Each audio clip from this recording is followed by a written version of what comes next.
Hello everyone, you all are welcome again to Menace Mathematician. Today we are starting exercise number 1.4 of class 11th, that is class plus 1, chapter 1 set. आज हम class 11 की exercise 1.4 start कर रहे हैं. So here is the first question. Find the union of each of the following pairs of set. आपको set दिए गए होंगे, आपको उनकी यूनियन फाइंड आउट करनी है. So x is equal to 135. First set है x is equal to 135 and y is equal to 123. अब आपने यूनियन लिखना है. यूनियन मीन्स आपने सारे एलिमेंट लिखने हैं. दोनों सेट्स के जितने भी एलिमेंट हैं वो सारे लिखने हैं. रिपीटेड एलिमेंट को एक बार लिखना है. जो दोनों में कॉमन एलिमेंट है उनको वंस लिखना है. ठीक है जी. तो सबसे पहले 1 हमने लिखा. x के एलिमेंट लिखते हैं हम 1, 3 और 5. 1, 3 और 5. उसके बाद ये 1 तो यहाँ पर कॉमन आ गया. फिर यहाँ बचा 2 और 3. 2 हमने यहाँ पे लिख दिया. 3 फिर से कॉमन है, यानी 1 और 3 को हमने एक बार लिखना है, बाकी 2, 3, 5 को दो सिंगल लिख देना है. तो हमारे पास टोटल बन गया 1, 2, 3 एंड 5. ठीक है जी. Next A is equal to AEIOU vowels है. B is equal to ABC. अब हमने ना ऑर्डर का ध्यान रखना है इसमें. जैसे यहाँ पर ऊपर वाले क्वेश्चन में था 1, 3 और 5 है. अगर इसके बीच में यहाँ 2 आ रहा है तो हम सिस्टमेटिक ऑर्डर में इनको लिख देते हैं. 2 को हमने बीच में इसलिए लिख दिया था. ठीक है. ऐसे ही इसमें करेंगे. सारे एलिमेंट लिखने हैं और रिपीट कोई एलिमेंट नहीं करना है. दैट मीन्स A लिखा आपने, A के बाद B अगर यहाँ पर है तो B लेंगे और फिर C भी ले लिया. ABC आ गया. उसके बाद EIOU. ठीक है. सारे एलिमेंट हो गए दोनों के और रिपीट नहीं होगा कुछ भी. Third part, x such that x is a natural number and multiple of 3. अब A आपको दिया है कि x एक नेचुरल नंबर है और 3 का मल्टीपल है. B में दे रखा है x एक नेचुरल नंबर है और लेस देन 6 है. तो सबसे पहले A की वैल्यू देखते हैं. ये सेट बिल्डर फॉर्म में था. रोस्टर फॉर्म में जब हम इसको बनाएंगे it will be like 3, 6, 9, 12 dot dot dot. That means multiples of 3 हैं. ठीक है. Second one is B is equal to natural number less than 6, 1, 2, 3, 4, 5. ठीक है. अब हमने दोनों को क्लब कर देना है. That means A union B is equal to 1, 2, 3, 4, 5. यहाँ तक आ गए. उसके बाद 6 के बाद यहाँ पर है 9, 12 dot dot dot. That means अब ये यहाँ से 3 के मल्टीपल्स चलेंगे. 1 से 5 तक ये वाले नंबर आ गए और उसके बाद 3 के मल्टीपल्स. क्लियर है. Fourth part, A is equal to x such that x is a natural number and lie between 1 and 6. x एक नेचुरल नंबर है जो 1 और 6 के बीच में लाई करता है. And B is equal to x such that x is a natural number lie between 6 and 10.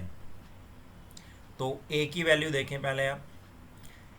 1 से बड़ा है, ये ओपन इंटरवल है तो 1 को हमने छोड़ देना है. यानी that means we have to start with 2, 2, 3, 4, 5 and 6. ये इक्वल भी है इसलिए हमने 6 भी यहाँ पर लिया है. ये क्लोज इंटरवल था. ठीक है जी. सेकंड जो B है वो नेचुरल नंबर है और 6 से बड़ा है और 10 से छोटा है. That means 7, 8, 9. अब दोनों की यूनियन बना देते हैं. 2, 3, 4, 5, 6, 7, 8, 9. क्लियर है. सारे नंबर लिखेंगे विदाउट एनी रिपीटिशन. और इसको आप इस तरह से भी लिख सकते हैं. x such that x is a natural number lie between 1 and 10. ये 1 से बड़ा है और 10 से छोटा एलिमेंट. ठीक है. Next x fifth part, A is equal to 1, 2, 3. B है आपका 5.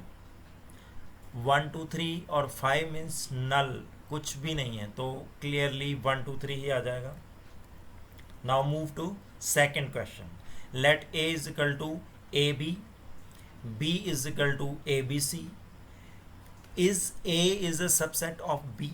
आपसे पूछा है whether A is a subset of B.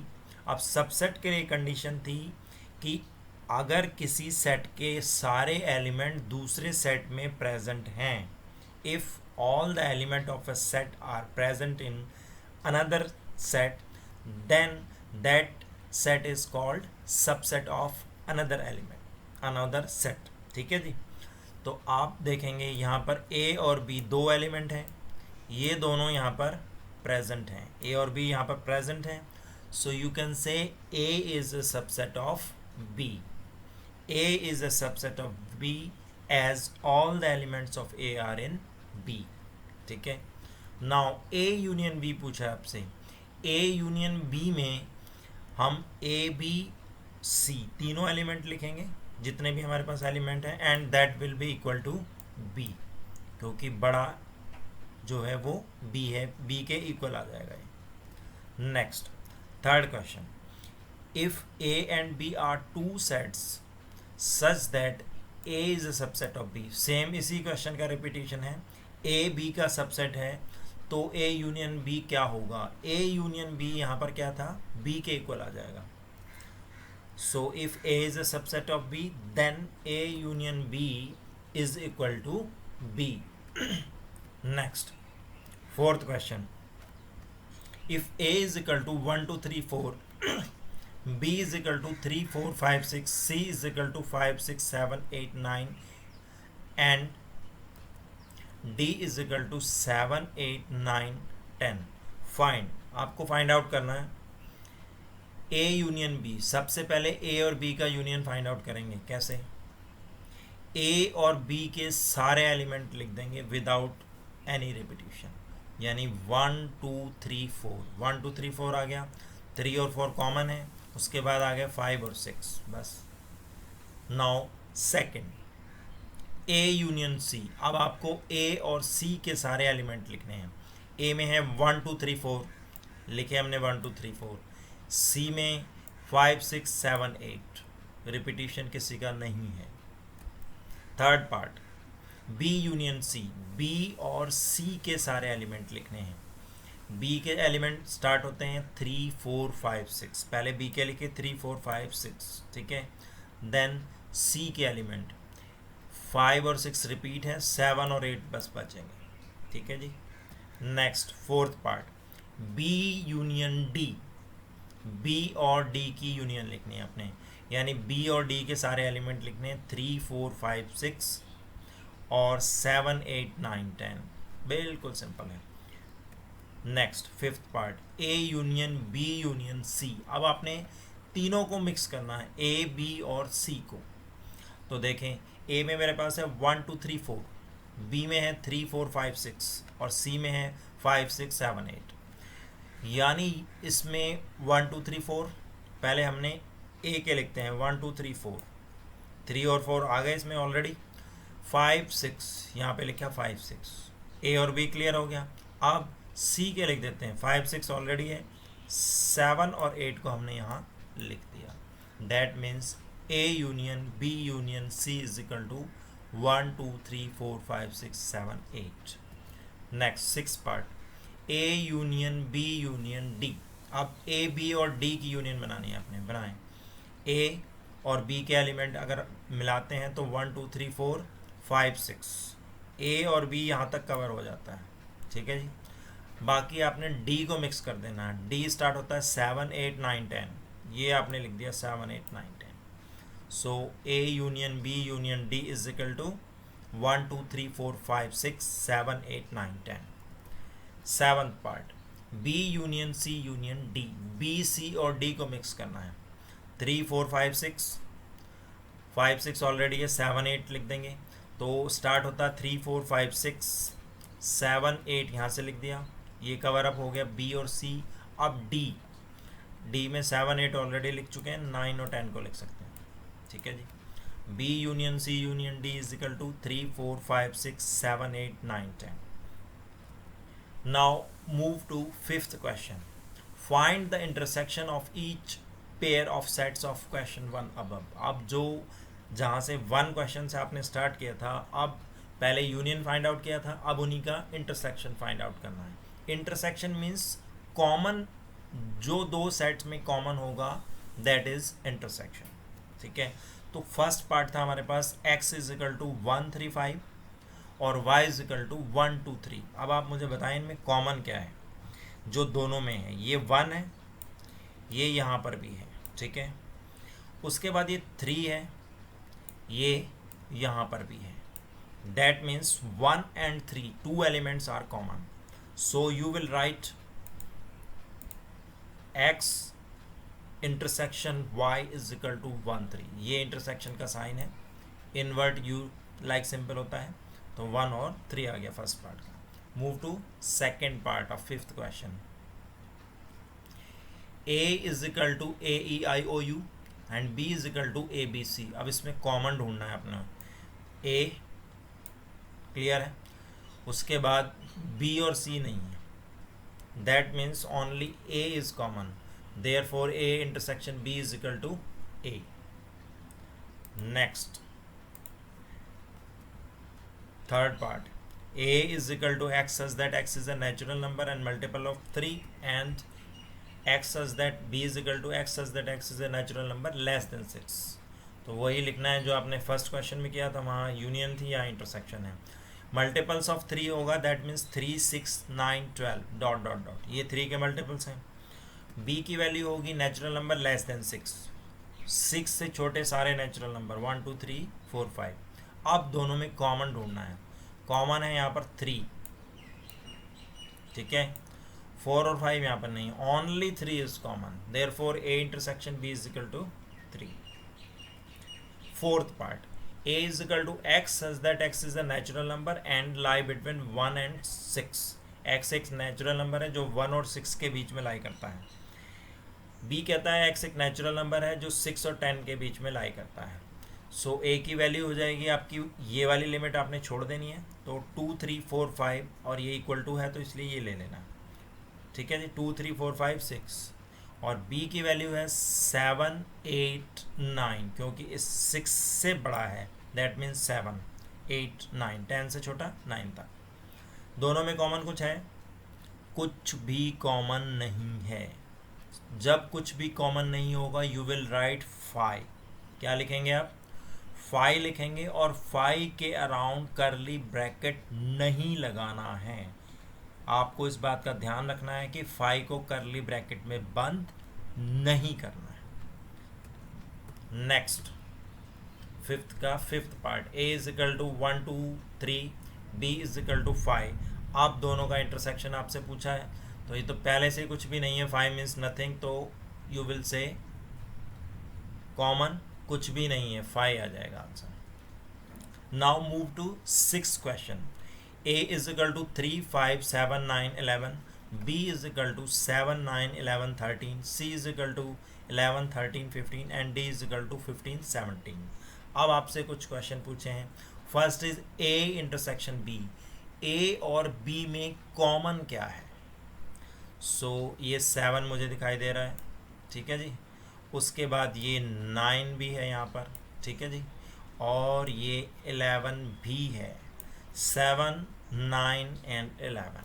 So right here a is equal to this, b is equal to this, then a intersection b is equal to 7 9 and 11. Clear? Next second part, b intersection c, यानी b और c में common बताएं. b और c में common element हैं 11 and 13. ठीक है, तो write here 11 and 13. Thereafter a intersection c intersection d. a c और d तीनों में कॉमन क्या है?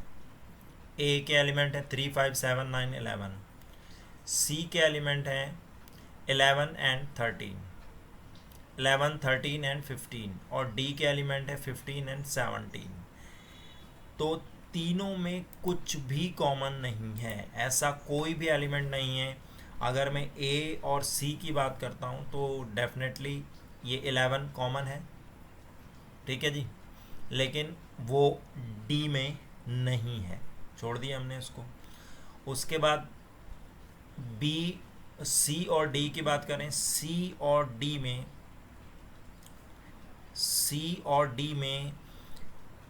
15 कॉमन है, लेकिन वो ए में नहीं है। So overall you will get A intersection C intersection D is equal to 5। Fourth, A intersection C. अब आप ए और सी में आ जाएं। ए और सी में क्या कॉमन है? ये 11 सबसे पहले यहाँ पर ए और सी में कॉमन है। उसके बाद उसमें कुछ भी कॉमन नहीं है। 13 यहाँ पर है जो इसमें नहीं है, 15 है जो इसमें नहीं है, बाकी के 9 से पहले वाले नंबर इसके पास नहीं है। So A intersection C is equal to 11। Next, fifth part, B intersection D. अब आप मुझे बताएं बी और डी में क्या कॉमन है। बी है हमारे पास 7, 9, 11 एंड 13 और डी है 15, 17। There is nothing common between B and D, so you will write B intersection D is equal to 5 without curly bracket. A intersection B union C. यहाँ से कुछ अच्छे क्वेश्चन स्टार्ट हैं। अब सबसे पहले आपको B union C find out करना है, यानी बी और सी को मिक्स करना है। सो करें बी और सी का 7, 9, 11, 13 और साथ में आ जाएगा 15, क्योंकि ये दोनों तो रिपीटेड हैं। So B union C is equal to 7, 9, 11, 13 and 15। Clear है?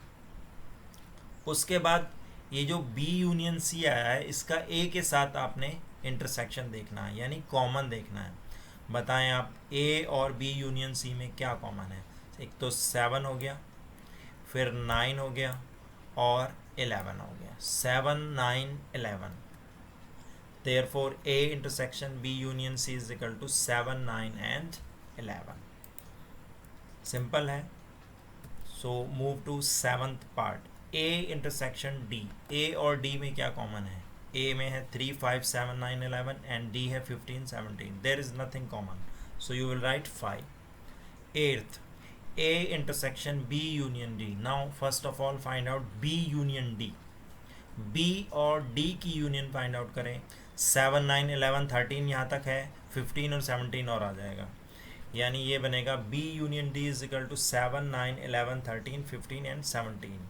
अब इसकी इंटरसेक्शन लेनी है आपने ए के साथ, तो देखें कॉमन क्या क्या है। ए के साथ में 7 कॉमन है और 9 कॉमन है और 11 कॉमन है, ठीक है जी।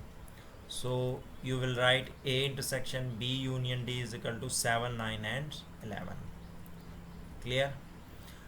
Next, ninth part, A intersection B union सी।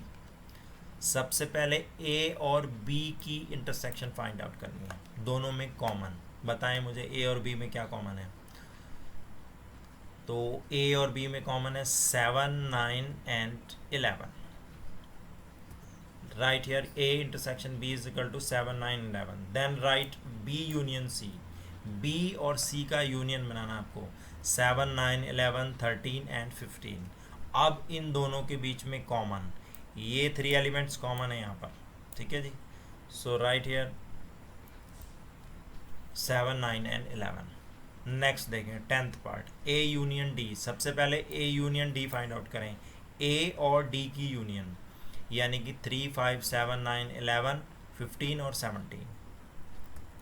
तो ये बन जाएगा आपका 3, 5, 7, 9, 11, 15 एंड 17। उसके बाद बी यूनियन सी। बी और सी की यूनियन 7, 9, 11, 13 एंड 15, ठीक है जी। अब दोनों में कॉमन की बात करता है, कॉमन फाइंड आउट करें। 7, 9, 11 ये तीनों कॉमन है और उसके बाद ये जो 15 है ये भी दोनों में कॉमन है।